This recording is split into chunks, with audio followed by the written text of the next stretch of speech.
Merci. Marianne, Zoé, Florence. Le génie chimique.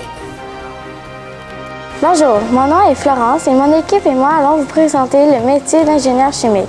Son rôle, où travaille-t-il, ainsi de suite.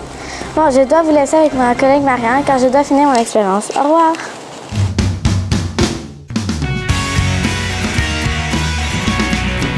Pour commencer, en gros, c'est quoi le travail de génie chimique? C'est une très, très bonne question qui est pas si facile que ça. C'est pas si facile que ça d'y répondre. Je te dirais en deux mots, un synonyme de génie chimique, on dit souvent que c'est le génie des procédés. Donc, on travaille, nous, vraiment dans des procédés qui ont pour but de transformer des matières premières en produits finaux. Un exemple tout simple de ça, puis on pourra en reparler un peu plus tard ensemble. On est beaucoup impliqué dans le secteur de l'alimentaire. Par exemple, pour faire des petits gâteaux. Bien, le produit final, ce sont les petits gâteaux. Évidemment, les matières premières, mais qu'est-ce qu'on a besoin? On a besoin de farine, de sucre, de lait, d'œufs.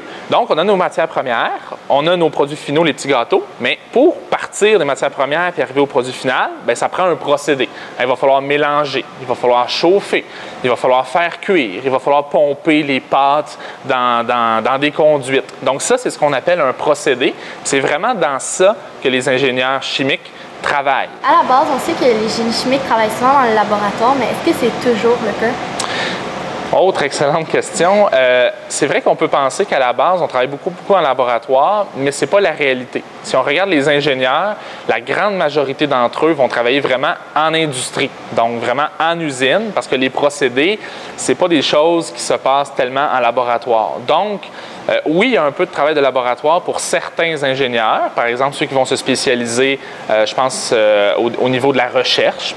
Donc, eux ont beaucoup plus de chances de travailler en laboratoire. Mais pour la grande majorité des étudiants qui étudient justement ici, qui vont graduer au baccalauréat, bien, eux, comme je le disais, la majorité vont travailler en usine et vont avoir à superviser des employés, vont avoir à faire la supervision aussi du procédé.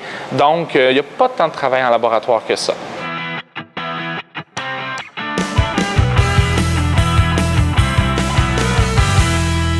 On va faire de la glu. Vous avez tous déjà joué peut-être avec de la glu, hein, cette espèce de masse élastique-là.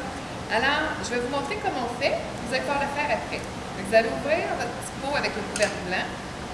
Vous allez ouvrir le petit pot de verre coloré. Vous allez mélanger votre colorant à votre échantillon. Vous allez remettre le couvercle. Et là, vous allez regarder en brassant. Vous allez le fermer comme il faut. Et en brassant, on va voir que le liquide se transforme en glu.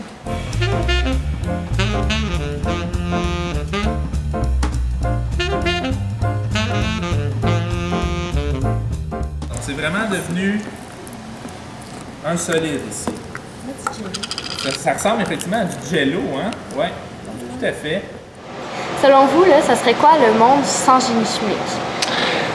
Bien, le monde sans génie chimique, ce serait très, très, très problématique selon moi parce que de ce qu'on a discuté ensemble depuis le début, on voit que c'est impliqué dans plein de secteurs. Donc, tous les produits qu'on utilise dans la vie de tous les jours, on a parlé d'alimentaire, on a parlé de pharmaceutique, on a parlé de l'essence, on pourrait en nommer plein d'autres, le papier sur lequel vous écrivez constamment, bien, ça prend des procédés. Fait que s'il n'y avait pas d'ingénieurs, d'ingénieurs chimiques, on aurait un énorme problème parce que tous ces produits-là, ben, on ne serait pas capable de les avoir. On aurait les matières premières, mais on n'aurait rien, on n'aurait pas la technologie pour être en mesure de transformer nos matières premières en produits. Puis l'ingénieur chimique est aussi impliqué en environnement et dans le domaine de l'énergie. Ça, on n'en avait pas encore parlé. On avait parlé de la santé essentiellement, nous, et de l'alimentaire.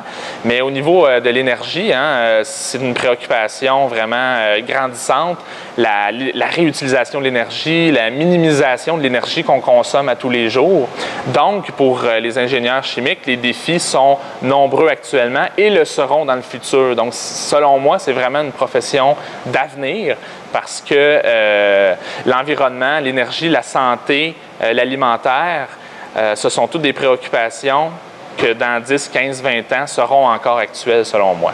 Donc, dans le fond, le monde sans génie chimique, c'est une vraie catastrophe. Effectivement, le monde sans génie chimique serait une vraie catastrophe. Tu l'as très bien dit, c'est très bien.